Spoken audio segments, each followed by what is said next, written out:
Okay, hi. So today we are making tear and share bread. Okay, so we have your strong bread flour. Okay, there's extra gluten to allow for the elasticity and for your bread then to rise. We have yeast. Okay, so 1 pack of your fast action yeast, and then we have some warm water. Okay, so to get your warm water, what I'd recommend is to boil some water and mix it with cold water from the tap. Okay, you need it because you need to activate the yeast. If it's too cold, it won't be activated, and if it's too hot, it's going to become inactive. Okay, some of it might be burnt off before it can be used within your bread. Okay, so straight into the bowl, we're going to put the flour. Okay, and then with the flour, I'm going to put in a small bit of salt. Okay, now the salt is there because I'm just going to literally a small bit. Okay, so the salt is there to help to develop the gluten and to add flavor. Okay, I usually wouldn't add salt to things. I usually add other flavorings, but because it develops the gluten, it has a multi-function. Okay, and then make sure you mix it around because you don't want your yeast to come into direct contact over your salt. Okay, so you just pour in your yeast. Okay, and mix it around. And now form the well in the center. Okay, make sure it's all mixed in. Well in the center, and then pour in some of your water. Okay, now even if your recipe tells you how much water to put in, I always just start off by putting in a small bit, because you might find that actually you don't need that much, or you might need a bit more. So only put in a bit at a time, because you don't want to ruin the dough.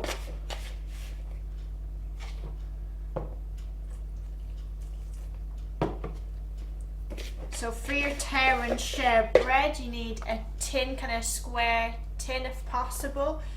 You can grease it and line it if you want. Okay, if you have one like this, which is kind of because it's silicone, it comes out very easily. Okay, you can just kind of pop it out. So I do put a bit of butter on to grease it, so it'll come out easily.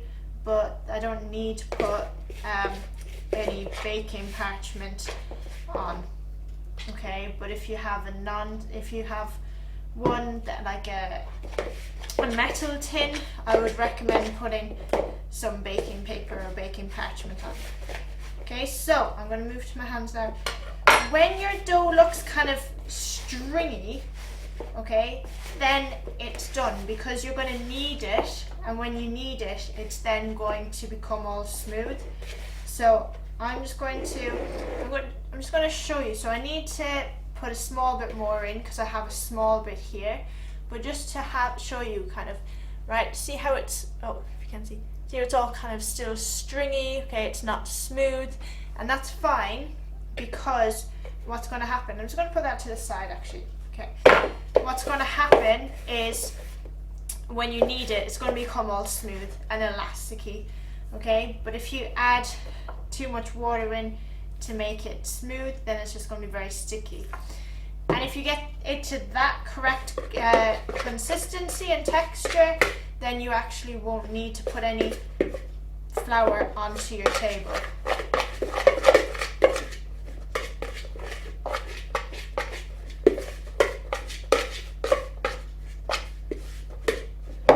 So make sure you get it all up. So technically you shouldn't actually have to put flour onto your table if you can get the right texture. Okay, as long as it's not too wet.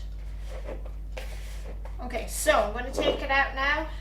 Okay, and now it's time to knead it. I'm just going to put the bowl to the side. Add that to my washing up. Okay, so you fold it in half, palm of your hand, push it away. Okay, you need to do it quickly so that it doesn't stick to your hand. Okay, I'm going to go and wash my hands because I don't want it to get sticky onto, I don't want my hands to stick onto it because I already have some dough on my hands, okay? But what you can do now is you can pause this video and you're going to knead it. So fold it in half and then palm of your hand, push it away, turn it a quarter. Fold, push away, turn a quarter. Okay, so you need to knead it for about 5 minutes until it becomes nice and smooth. Okay, so you can pause it, knead it until it's nice and smooth and elasticy, and then unpause, and I'll be showing you the next part then. Okay, so I hope yours is all smooth now. You can see that mine is much more smooth than it was. Okay, so it's really nice and smooth and stretchy. Okay, so I'm going to put it into my tin now. Now this tin is a bit too big, okay?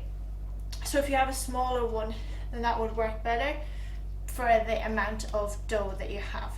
Okay, you don't need to roll it out, just put it into the tin and kind of push it out to the sides. I'm not going to push it out to all of it, okay, because it's just going to be very, very flat. But remember, because it's bread dough, it is going to rise, okay? So you're going to leave it, you want to leave it for about 20 minutes to rise before you put it into the oven, okay? When you leave it to rise, you could turn on your oven, okay? 200 degrees or 190 if you have a fan, or if you're using gas, then gas Mark 6. Okay, so I'm just stretching it out. I'm putting mine about 2/3 and filling about 2/3 of the tray. You can see that. Okay, so it's going to rise a bit, and then when you put it into the oven, it should rise some more. Okay, so I don't want it to be very flat, so I'm going to leave it like that. Now, when it rises up, it might go a bit over the edge because it doesn't have that structure to stop it. Okay, so it is better if you do have a smaller tin, okay, or even a round tin would be fine if you don't have a square tin, or if you have a rectangular one, but you want it to be kind of shallowish and you want to be able to spread it out like so. Okay, so what you're going to do is you're going to leave it for 20 minutes to prove. Okay, so when it proves, the yeast reacts with the gluten and it causes the carbon dioxide bubbles, and that pushes your bread dough up and out. Okay, so it helps it to rise. So leave it for 20 minutes and then come back. And then what you'll be doing is you can put on toppings onto it. Okay, so I just have these red onions. Okay, so after 20 minutes I just sliced up some red onions. So after 20 minutes I'm going to put them onto my dough, and I'm going to put some sliced tomatoes onto it as well, and then you put cheese on top, so sprinkle the cheese on top of it, and then into the oven for 20 to 25 minutes, okay, until it's risen and golden brown. Okay, so I'll repeat that again. So leave it now to prove for 20 minutes, not in the fridge because you want it nice and warm. Okay, you want warm conditions. So leave it for 20 minutes, then put on your toppings. Okay, you could use pepper, you could use olives, you could use sun-dried tomatoes. Okay, there's so much you can use. You can put on pineapple, you can put on sweet corn. Okay, there's a lot of options, and then you put your cheese on top and then into the oven for 20 to 25 minutes.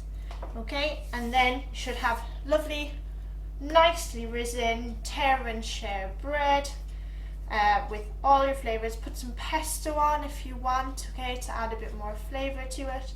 Okay, green or red pesto, anything like that. Okay, so proving, toppings into the oven, and then Enjoy.